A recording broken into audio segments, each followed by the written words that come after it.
अस्सलाम वालेकुम बच्चों, मुझे उम्मीद है कि आप सब लोग खैरियत से होंगे। आज हम करेंगे उर्दू की रीडिंग बुक बोलते हरूफ। पेज नंबर है हमारा 49। आज का हमारा उन्वान क्या है? गाफ। तो पहले हमने रीड किया था काफ को कि काफ से कौन कौन से अल्फाज बन रहे हैं। मुझे उम्मीद है कि आप लोगों ने याद कर लिए होंगे।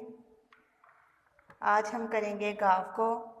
तो मैं आपको बताती हूँ कि गाफ से कौन कौन से अल्फाज बन रहे हैं और आपने इसको कैसे याद करना है। ये क्या है? घाफ। ये क्या है? घाफ। गाफ से क्या बन रहा है? गाजर।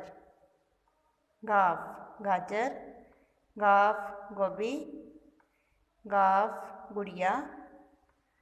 गाफ गिलास। गाफ गुलाब। गाफ गेंद, खेलने के लिए यूज़ करते हैं हम। गाफ गुलदस्ता। गाफ गाय। ये क्या है? गाय। Let's repeat with me.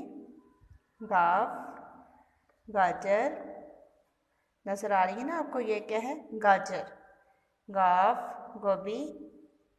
गाफ गुड़िया जिसे आप खेलते हो। गाफ गिलास। गाफ गुलाब। गाफ गेंद। गाफ गुलदस्ता।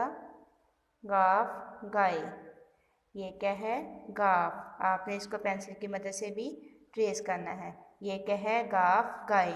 आपने इसमें अच्छा सा कलर भी करना है। सबसे पहले आपने आउटलाइन बना लेनी है इसकी और इसके बाद इसमें अच्छा सा कलर करना है और कलर आपका बाहर नहीं निकलना चाहिए। ठीक है। अगर आपको किसी चीज़ की समझ ना आई हो तो बार बार इस वीडियो को देख सकते हैं। अल्लाह हाफिज़।